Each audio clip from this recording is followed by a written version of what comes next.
بسم اللہ الرحمن الرحیم۔ قسط نمبر 62۔ طلع البدر علینا۔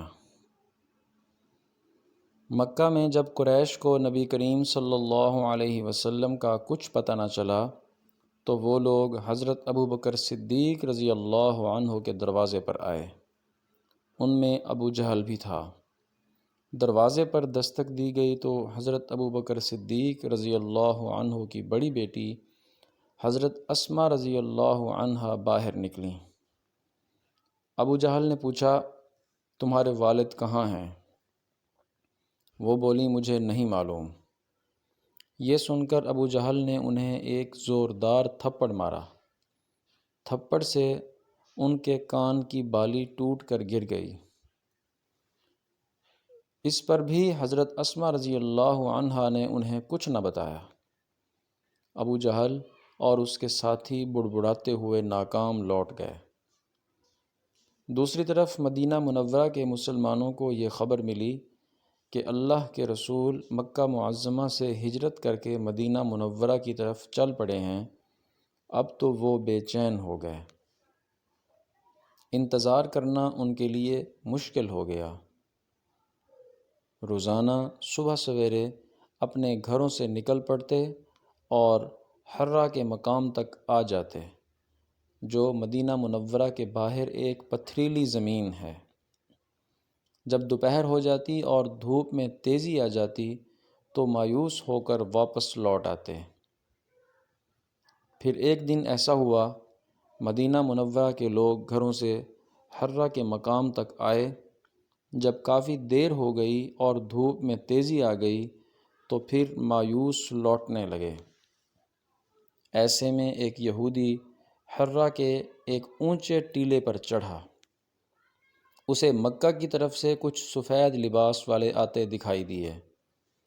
اس قافلے سے اٹھنے والی گرد سے نکل کر جب حضرت صلی اللہ علیہ وسلم واضح طور پر نظر آئے تو وہ یہودی پکار اٹھا، اے گروہ عرب، جن کا تمہیں انتظار تھا وہ لوگ آ گئے۔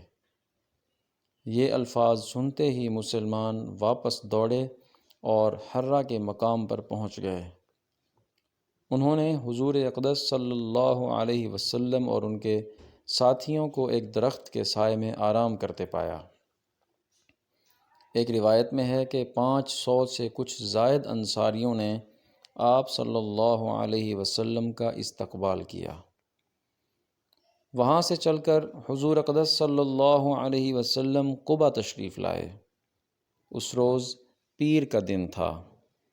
آپ صلی اللہ علیہ وسلم نے قبیلہ بنی عمرو بن عوف کے ایک شخص کلثوم بن معدم رضی اللہ عنہ کے گھر قیام فرمایا۔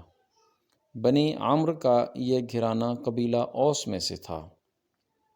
ان کے بارے میں روایت ملتی ہے کہ آپ صلی اللہ علیہ وسلم کے مدینہ منورہ تشریف لانے سے پہلے ہی مسلمان ہو گئے تھے۔ قبا میں حضور صلی اللہ علیہ وسلم نے ایک مسجد کی بنیاد رکھی۔ اس کا نام مسجد قبا ہے۔ اس مسجد کے بارے میں ایک حدیث میں ہے کہ جس شخص نے مکمل طور پر وضو کیا پھر مسجد قبا میں نماز پڑھی تو اسے ایک حج اور عمرے کا ثواب ملے گا۔ حضور اقدس صلی اللہ علیہ وسلم اس مسجد میں اکثر تشریف لاتے رہے۔ اس مسجد کی فضیلت میں اللہ تعالیٰ نے سورۃ التوبہ میں ایک آیت بھی نازل فرمائی۔ قبا سے آپ صلی اللہ علیہ وسلم مدینہ منورہ پہنچے۔ جوں ہی آپ صلی اللہ علیہ وسلم کی آمد کی خبر مسلمانوں کو ہوئی، ان کی خوشی کی انتہا نہ رہی۔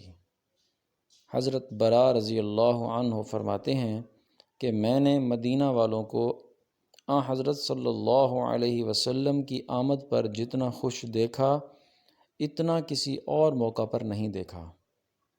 سب لوگ آپ صلی اللہ علیہ وسلم کے راستے میں دونوں طرف آ کھڑے ہوئے اور عورتیں چھتوں پر چڑھ گئیں تاکہ آپ صلی اللہ علیہ وسلم کی آمد کا منظر دیکھ سکیں۔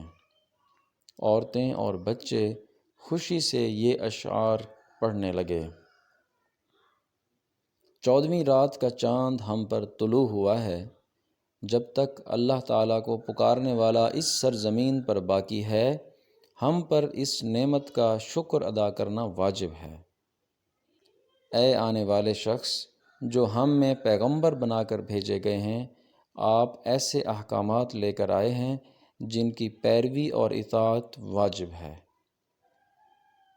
راستے میں حضور صلی اللہ علیہ وسلم ایک جگہ بیٹھ گئے۔